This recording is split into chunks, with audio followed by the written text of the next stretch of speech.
In this video I will discuss some properties of conditional expectation. Okay, so let's do that. So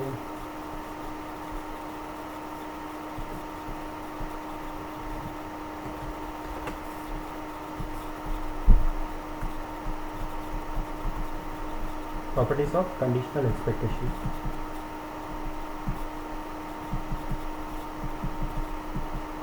Okay, so we have seen that when you condition x given some event a, this is also a random variable. So of course we can define the expectation of that. So the definition is this is going to be sum over all x. Okay, x p of x given a of so this is it. So this is what is going to be. The only difference between this and the regular expectation is we are using the conditional PMF. That's the only thing that is different. Okay, so let's prove some properties here. So property number 1, expected value of x conditional on the another random variable y taking a particular value y. What is this? So now again it's just, there is nothing in this proof, it's just I am writing whatever is here. So this is sum over all x px given y. Okay, so this is it. All right, so this is just a translation of this definition, and I just wrote this. That's it. The point I'm trying to make here is that if you see, okay, so I am summing over all possible values of x. So this actually gives you a number, but if you vary y, you will get a function in terms of y. Okay, so e of x given y equal to y is going to be some function of y. As you vary y, you will get different numbers. Okay, so this is a function from r to r. So that's one way to think about it. Okay, it's a function of y. So this is property number 1. Property number 2. So again a1, a2, okay, an forms a, let's say it forms a partition of your sample space. Then e of x is equal to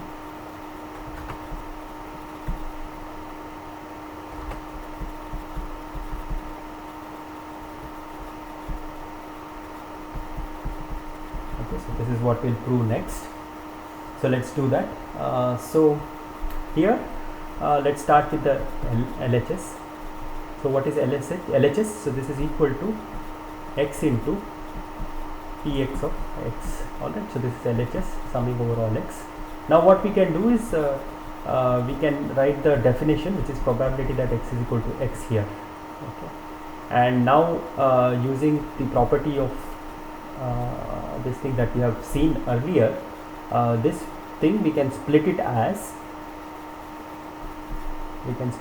summation over ai p x equal to x comma ai. So this is a property that was there in assignment 2. Now using again the definition, we can write this as p of ai into p of x equal to x given ai. Alright, so we can push x inside. So sorry, this is not summation over ai, this is I takes I is going from 1 to n. Okay, so this is I from 1 to n, sorry about that. So now we can take this summation over x, sorry, we push the x inside, right? Didn't we say that? Okay, so let's push the x inside, and I equal to 1 to n x times PAI. I will retain that as it is. This one we will write as conditional expectation of x given ai of small x. Alright, now there are two summations and then we can interchange them. Okay, so let's do that next. This is I equal to 1 to n. Okay, then what we will do is we will sum x. Okay, so this is x PAI P of x given ai x. Alright. Now P of ai is a constant when you are summing x, when I is fixed. So we can push that out. P of ai, and what is left here is what we wanted. This is x into Px given ai. Okay, so this is what we desired. Okay, so this is summation over I in PAI into expectation of x given ai.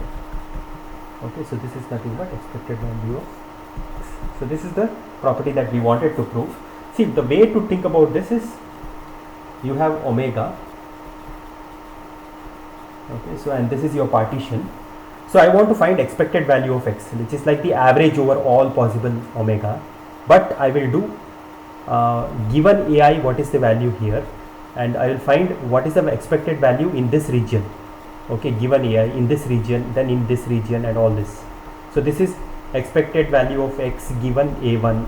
Okay, this is expected value of x given a2, and so on. This is what the first term says. And then what I will do is I will take weighted average with respect to that. So that's the clear cut intuition, and there is a very simple proof as well. So nothing really difficult. All right. So now we can now do the next important. I think this is one of the most important things in conditional expectation, but it is very, very easy. So let's talk about that.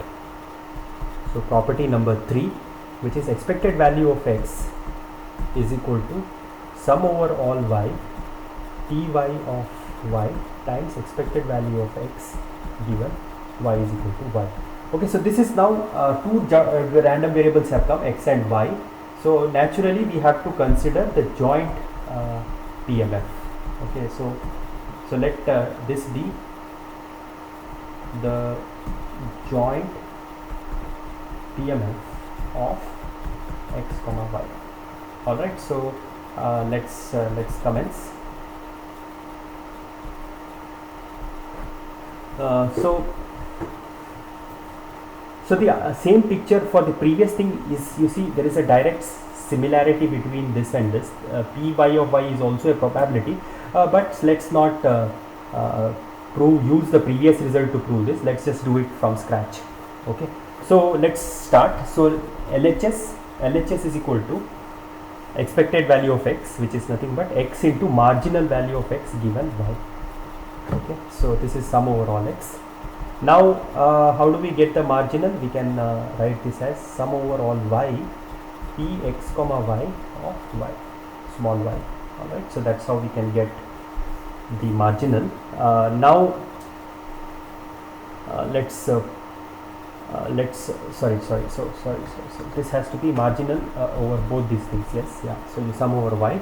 All right, so now we will use we will push this is again, all this is algebraic simplification, but anyway we can write this as Py of y into P of x given y of x given y equal to y, this particular value.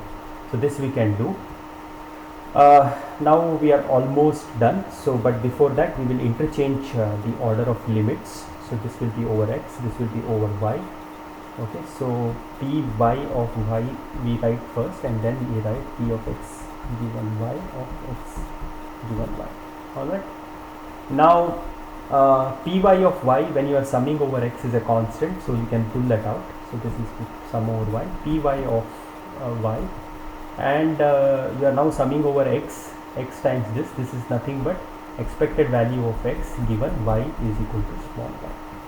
Okay, so now I have told you that this looks like gy, right?